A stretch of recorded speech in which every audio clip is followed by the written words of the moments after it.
College जाते समय आपने रास्ते में बैठे 2-4 गरीब बच्चों को जरूर देखा होगा, जिनके हाथ में ना कोई खाने की अच्छी चीजें होती है, ना ही उन्होंने अच्छा कपड़ा पहना होता है, लेकिन उनके चेहरे पे करोड़ों की स्माइल होती है। लेकिन इंसान गरीब है या अमीर इस बात से कोई फर्क नहीं पड़ता। फर्क है कि हर इंसान के अंदर एक आत्मसम्मान होता है, जिसके साथ अगर कोई छेड़छाड़ करे या फिर कोई खिलवाड़ करे तो उसका रिजल्ट क्या हो सकता है, आज आप इस कहानी में जानोगे। ये कहानी इतनी इंटरेस्टिंग होने वाली है जिससे आप अपनी जिंदगी के एक ऐसा सबक सीखोगे जो शायद आप हजारों बुक पढ़ने के बाद भी इस बात को रियलाइज नहीं कर सकते। इस कहानी का एक एक मोमेंट इतना इंटरेस्टिंग है जिससे आप स्किप कर ही नहीं सकते। इतना बेहतर है कि आप इस कहानी को सुनते ही जाओगे। बात एक ऐसे इंसान की है जिसका नाम है अरुण। वो लगभग 10 में पढ़ने वाला लड़का है और वो अपने पापा के साथ गाँव में रहता था। वो काफी गरीब था, लेकिन उसके अंदर एक अलग तरह का सपना था, एक अलग तरह की उम्मीदें थी। वो नहीं जानता था कि समाज में, सोसाइटी के लिए उसके लिए क्या चल रहा है। उसके पापा उसको शहर लेके आते हैं और उससे पहले कभी शहर में नहीं आया होता है। उस रात जब वो शहर में आता है तो फुटपाथ पे उसके पापा और वो उसके साथ सोते हैं। वो रात को उठ के देखता है कि बगल में 2-4 बच्चे रो रहे हैं, उनके पास खाने के लिए कुछ नहीं है, लेकिन फिर भी बेचारे सब फुटपाथ पे बैठे। वो सोच रहा था कि आखिर ये लोग ऐसे क्यों हैं, इनकी जिंदगी ऐसा क्यों है, उन्होंने अपनी जिंदगी में क्या किया। लेकिन वो कुछ कर नहीं सकता क्योंकि वो खुद ही एक गरीब था। लेकिन उसने कुछ करने को सोचा, कुछ बदलने को सोचा। उस रात यही हुआ कि वो सुबह उठते ही उसके पापा एक चाय की दुकान पे जाके काम करने लगे और कुछ दिन बाद अरुण ने भी अपना एक खुद का वो चीज खोला है। वो वहाँ पे आते जाते लोगों के जूते साफ करता रहता था और खुशी से उनकी जिंदगी के साथ अपने आप को रियलाइज कर रहा था कि वो अपनी जिंदगी में कुछ अच्छे मुकाम पे नहीं थे, फिर भी वो खुश रहता था। उसके कुछ दिन के बाद उसके पापा की मौत हो जाती है। पापा की मौत होने के बाद वो काफी अफसोस होता है क्योंकि वो अपनी जिंदगी में अकेला है और उसका साथ देने वाला कोई नहीं रहता। वो चाय की दुकान पे फिर काम करने लगता है और उसी चाय की दुकान पे काम करते करते अपनी जिंदगी को सोच रहा था कि उसकी जिंदगी असल में है क्या। और जो चाय की दुकान थी वो हॉस्पिटल के बगल में थी, जहाँ पे आते जाते समय अक्सर डॉक्टर लोग चाय पीते रहते थे और चाय पी के साथ और उस दुकान को कुछ पैसे देते थे और मैं उसी दुकान पे काम कर रहा था। एक दिन ऐसे एक डॉक्टर साहब आए उसके दुकान के सामने, बोली छोटू एक चाय देना। वो अरुण चाय लेके गया और उनको चाय पकड़ाया। डॉक्टर साहब ने चाय पी और बोला कि थोड़ी देर बाद आ जाना, हॉस्पिटल में पैसे लेके चले जाना, अभी मेरे पास छुट्टी नहीं है।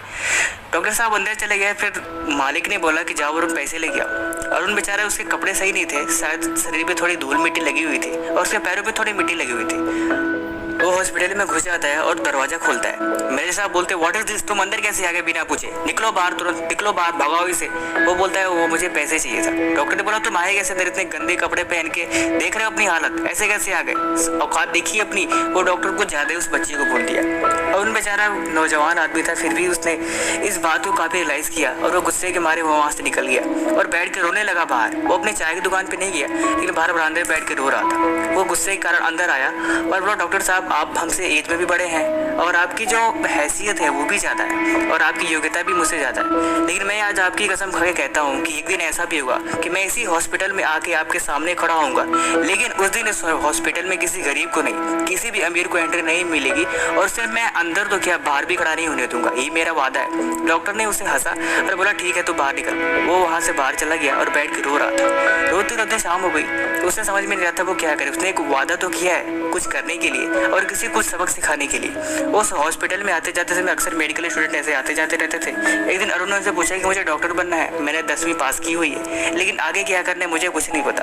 बाकी सारी बातें उन्होंने समझाई कि अभी तुम 12वीं तक पढ़ाई करो, उसके बाद तुम्हें एग्जाम देना पड़ेगा, उसके बाद ही तुम डॉक्टर बनने का सपना पूरा कर सकते हो। अरुण इस बात को समझ गया और अपनी दुकान में, चाय की दुकान में काम करने लगा। लेकिन चाय की दुकान में से कुछ अच्छा इनकम नहीं होती थी, थोड़ा बहुत पैसे मिलता था जो शायद बहुत ही कम था। उसने कैसे भी करके जाके स्कूल में अपना नाम लिखवाया, लेकिन नाम लिखवाने के लिए उसे कुछ ज़्यादा पैसे चाहिए होते हैं और साथ में कुछ बुक्स की भी जरूरत होती थी। वो स्कूल में क्लास तो अटेंड नहीं कर सकता था, लेकिन वो मेहनत करके पैसे कमा सकता था और शायद हो सके तो उन चीज़ों को पढ़ सकता था। वो कैसे भी करके वो वहाँ उस दुकान से भाग गया और दुकान से भागने के बाद बैठ गया एक चौराहे पे, बैठ के फुटपाथ पे रो रहा था। एक आदमी ने पूछा क्या बात है, क्यों रो रहे हो? उसने बताया कि मुझे अपने सपने पूरे करने, लेकिन मेरे पास पैसे ही नहीं है और साथ में कुछ भी नहीं है। तो उस आदमी ने बोला अगर तुम कर सकते हो तुम्हारे पास एक सोल्यूशन है, तुम ऐसा करो किसी कोयले की फैक्ट्री में जाके काम करो, क्योंकि वहाँ पे थोड़ा मेहनत तो है लेकिन तुम्हें पैसा मिल जाएगा। और उन्होंने बोला मैं जानता हूँ कि मुझे कैसे नहीं करना और मैं ये भी नहीं जानता कि मैं क्या क्या कर सकता हूँ, लेकिन मुझे सिर्फ इतना ही पता है कि मुझे क्या अब करना है। वो उस कोयले की फैक्ट्री में जाता है और थोड़ा आपको पता हुआ कोयले की फैक्ट्री में मेहनत बहुत होती है और शायद इतनी मेहनत होती है जितना आप कभी सोच भी नहीं सकते, लेकिन वो छोटा सा लड़का फिर भी उसके सपने, उसकी उम्मीदें इतनी बड़ी थी कि उस बात को राजी हो जाता है। उस दिन वो सारा दिन कोयले की फैक्ट्री में काम करता है। पहला दिन बेचारा थक सा जाता है, लेकिन फिर भी शाम को आते समय उसे कुछ पैसे मिल जाते हैं जो शायद थोड़े ज़्यादा थे। वो आता है और जाते समय उसने बुक की शॉप से 2-4 बुक खरीद ली और उस बैठ के फुटपाथ पे पढ़ने लगा। उसके पास घर नहीं था और केवल उम्मीदें थी।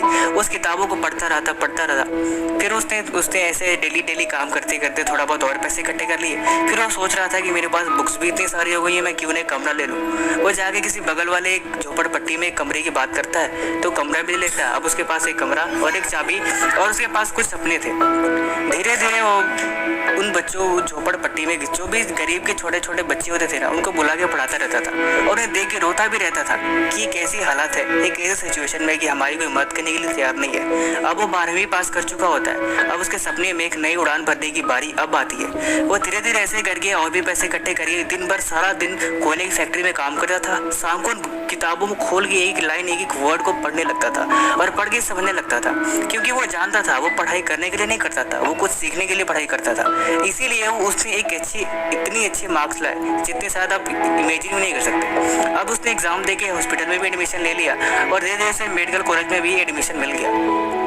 अब वो एक अच्छा डॉक्टर था और शायद आपको ये बात जान के हैरानी होगी कि उस इलाके का सबसे बेस्ट डॉक्टर उसे ही माना जाता था, क्योंकि उसकी काबिलियत, उसकी स्किल जो थी ना, वो सबसे अलग थी, क्योंकि उसमें एक अलग तरह का टैलेंट था और एक अलग तरह का जोश था।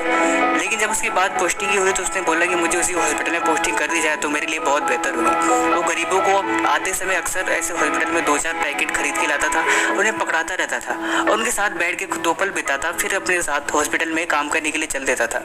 अब टोटल 8 साल बीत चुके थे। उसने 12वीं की पढ़ाई करी थी, फिर 5 साल MBBS में भी 6 साल लगाए हुए थे। अब टोटल 8-9 साल के करीब बीत चुका था। अब बारी आती है उस पल की जिसका वो बेसब्री से इंतजार कर रहा था। उस दिन वो हॉस्पिटल में जाते समय उसमें वो डॉक्टर जिसने उसे कभी ताने मारे थे, अब वो बूढ़े हो चुके थे। वो हॉस्पिटल में गया और उनके पैर छू के बोला, मुझे पहचान रहे हो आप? बोला, नहीं, आप कौन? बोला, आज के 8 साल पहले मैं ही आपके पास आया था जिसके आपने काफ़ी ताने सुनाए थे और आपने उसे गंदा और गरीब कह के बाहर निकालने को बोला था।